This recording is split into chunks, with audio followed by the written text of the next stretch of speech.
The Republic will be reorganized into the first galactic empire.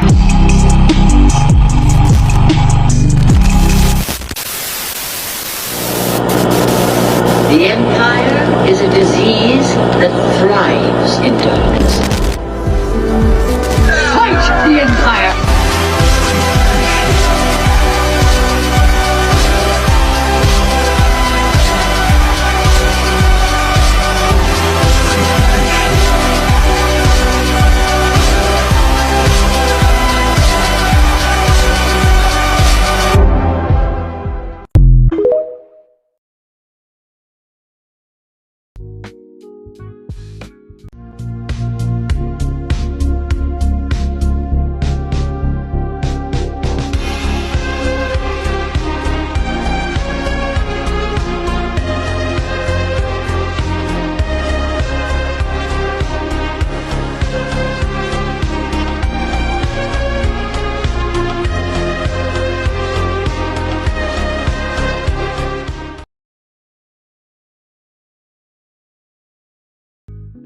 Give me liberty or give me death!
Holy smokes. Christopher Columbus, that is no way to address the King and Queen of Spain. What is wrong with you? Okay, so you know how we're looking for a new trade route to India, right? Right. And the Earth is round, right? Right. So I'm thinking we can just sail the other way around the planet, right? Yeah. So I set sail, right? Mm-hmm. And I reach India, right? Right. Wrong.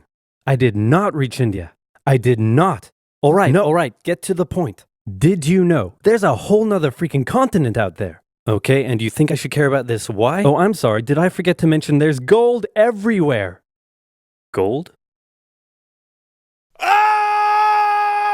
Columbus landed in Central America in October 1492, and he had the time of his life. And by that I mean he went on a huge theft and murder spree. He stole gold, jewelry, people, and a hammock. And then he returned to show off all of his riches, including a few previously undiscovered items such as tobacco, the pineapple, turkeys, and a hammock. Now I know what you're thinking, but oversimplified, Columbus didn't discover America, the Vikings did. And you'd be partially right. In the 11th century, Leif Erikson was the first European to land in America. But hey, if you love Vikings so much, then why don't you check out today's sponsor, Columbus, time of his life, hammock.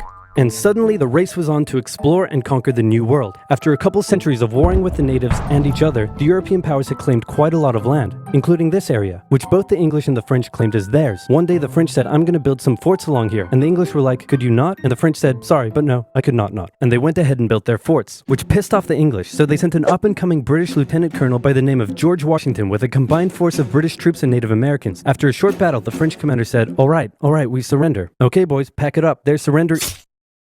Oh, sorry, was I not meant to split his head open with a tomahawk? Don't worry, it's not like this will start a 7-year-long major global conflict. And what happened next was a 7-year-long major global conflict, which Great Britain won. At the peace negotiations, Spain gave up Florida, while France gave up all of its territories in North America. But Britain's victory came at a cost, a £60 million cost. They were now broke, in a lot of debt, and had to come up with some way to repay it. So they went to the colonies and said, okay, listen up. So a huge part of the war was spent protecting you from the French, and now we have no money because of it. So... I'm not sure what you're saying here. Okay, so we spent a lot of money protecting you from the French, right? Right. And now we're broke. That certainly is a pickle. Listen to me. We spent all of our money protecting you, and now we need money. Can you please pay us back some money? No. Okay, we're just gonna go ahead and tax you. In 1764, Britain introduced the Sugar Act, forcing the colonists to import sugar and molasses exclusively from the British and to pay duties on them. Then a year later, they introduced the extremely controversial Stamp Act, and it worked a little something like this. Hello, shopkeep. Hello, Mr. Bungleberry. Here's the deed for your new shack. Stamp. That'll be 3 pence, please. Wait, what was that? It's the new tax. I get a stamp on any paper or documentation I make, and you have to pay for it. Would you like to see this pamphlet that explains everything? Yes, please. Okay. Stamp. 2 pence, please. This is awful. You know what? Just give me a deck of cards so I can go gamble my pain away. Okay. No. Don't do it. Stamp. Obviously, the colonists were like, hey my dudes, this new tax legislation right here, this is BS. Until now they had enjoyed relative freedom to rule themselves, and now suddenly Britain was asserting its control. They were especially unhappy because they didn't have any representatives in the parliament that was levying taxes on them. So they protested. Orators gave fiery speeches. British goods were boycotted, and anyone loyal to the British found themselves increasingly harassed. The whole thing actually began to take quite a toll on British business, and after just a couple years, the British were forced to repeal the Stamp Act. But we still desperately need money. What should we do? We could try taxing the colonies. Great idea. Wait, didn't we literally just try that and it failed miserably? Man, look at me. I look fabulous. Have you ever seen such a handsome boy?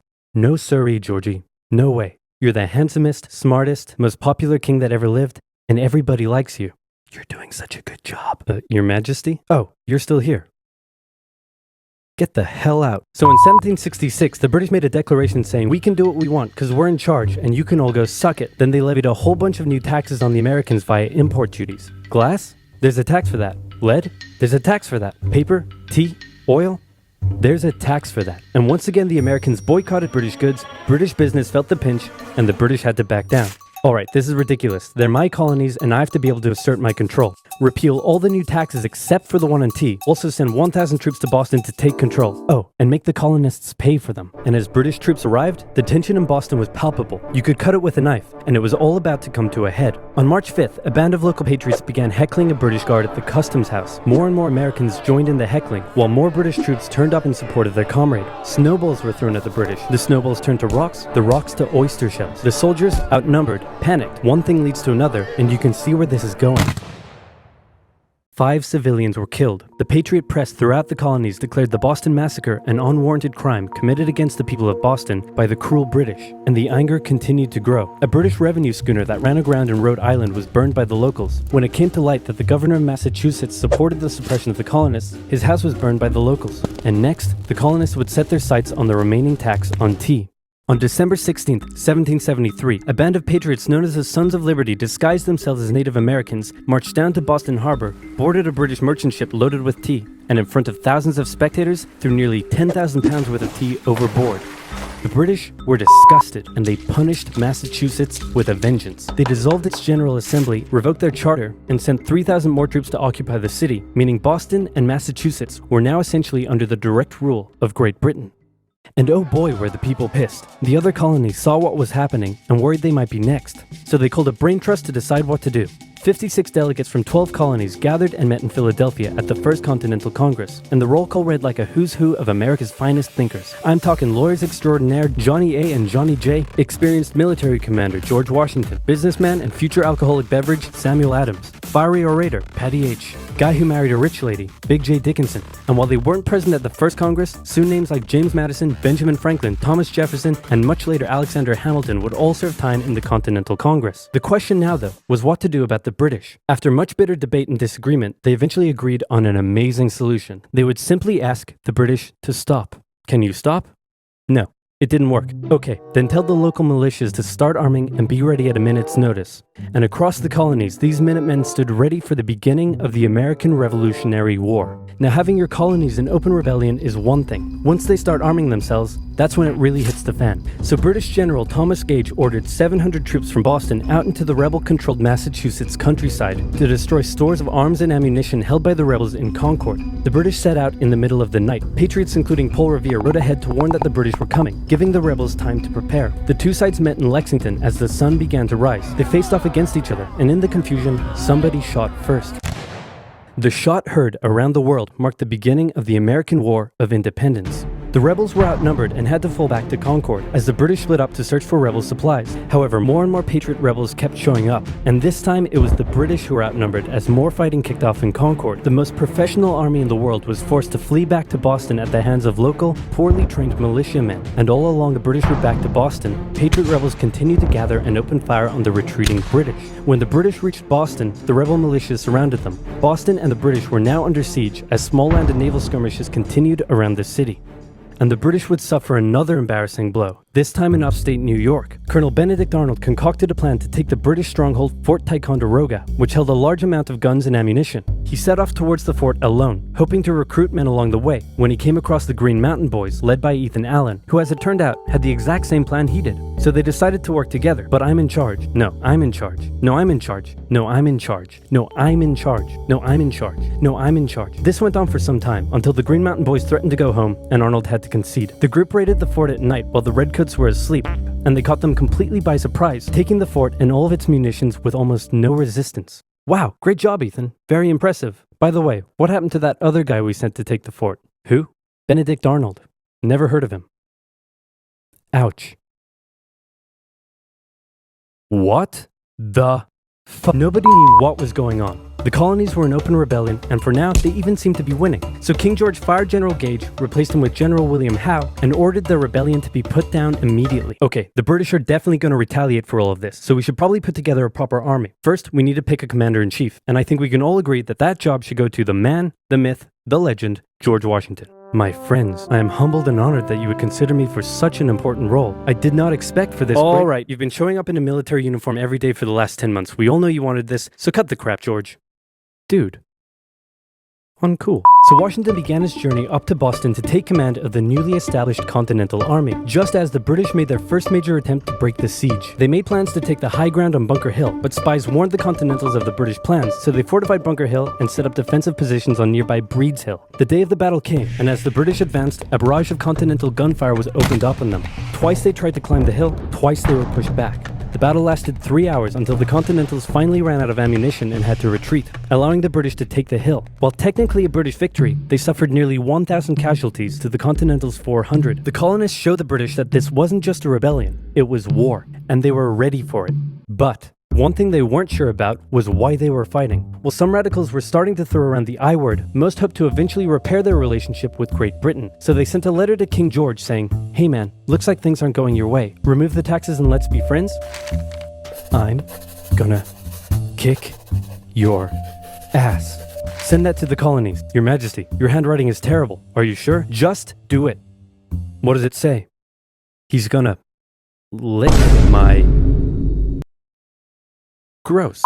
So for the remainder of the year, small engagements continued to occur around the colonies. The British burned down the towns of Falmouth, Massachusetts and Norfolk, Virginia as revenge for earlier anti-British incidents. These actions played right into the hands of patriot propaganda. Overseas, the British were seen as brutes, and the French and Spanish would soon begin sending supplies to the rebel cause. During this time, there was also minor fighting going on between patriot and loyalist militias in the southern colonies. Benedict Arnold was still on a mission to win some personal glory for himself, so he headed up an attempt to invade Canada in a two-pronged attack. The Continentals managed to capture some British forts and the city of Montreal, but a harsh snowstorm with some smallpox on the side saw them defeated and pushed back at Quebec City, and they were forced to retreat all the way to Fort Ticonderoga. Speaking of which, remember all those guns and ammunition? Well, this guy's got a plan for what to do with them. He uses oxen to drag 120,000 pounds of artillery for 2 months through the harsh winter, 300 miles all the way to Washington and his Continental army surrounding Boston. Boom.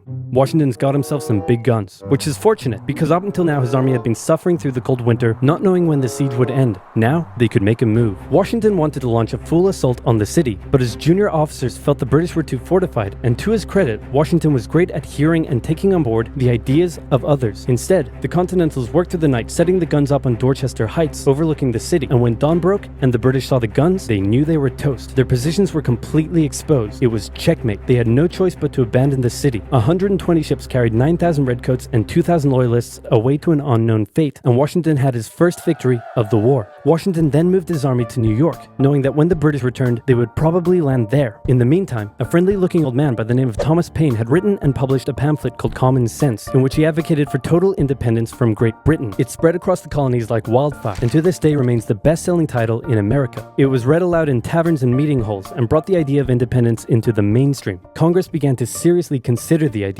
Thomas Jefferson was selected to write up an official Declaration of Independence, and he went hard, writing that all men are created equal, with certain inalienable rights, including life, liberty, and the pursuit of happiness. Of course, Jefferson had over 100 slaves, but we don't have to talk about that. On the 2nd of July, Congress voted unanimously in favor of independence, and John Adams declared that the 2nd of July would go down as the most remembered day in American history. Then a couple days later, independence actually came into effect. The United States of America was born. There was no turning back now. The Americans tore down a statue of King George in New York and melted him down into 42,000 musket balls. To the British, it was treason, and if the king had his way, Washington and all of Congress would be hung. Speaking of the British, guess who's back? The king sent an intimidating force of 130 warships and 25,000 men to New York. Washington knew that taking on the most powerful military in the world wouldn't be easy. The British set up camp on Staten Island as the Americans dug into defensive positions around Brooklyn Heights, waiting for an attack to come. But the British just waited, wearing down their opponent's nerve while building their own strength. At one point, they launched a big scary artillery barrage and then said, you know, if I was you right now, I'd probably sue for peace. But Washington told them to shove it. The Americans kept holding out for what was coming, and when they finally hit, they hit hard. 15,000 British troops approached the American position, and the two sides fired on each other in massive rows. But what the Americans didn't realize was they were only fighting a decoy. The main British force was going around to flank the Americans from behind, and when they arrived, they inflicted heavy casualties. The Americans panicked and retreated back to Brooklyn Heights, where they then found themselves trapped between the British army and the river. It looked as though the war was already lost, but luckily, instead of attacking, the British decided to dig in for a siege, and then a thick fog set in, allowing Washington's army to escape across the river unimpeded. The British continued to chase and engage the Americans up Manhattan, and the Americans suffered defeat after defeat after defeat. It was a disaster. Washington's leadership was called into question, as thousands of American POWs were left to rot as traitors. Washington's army fled through New Jersey all the way down to Pennsylvania. Rarely had an army been so badly beaten, yet survived to fight another day.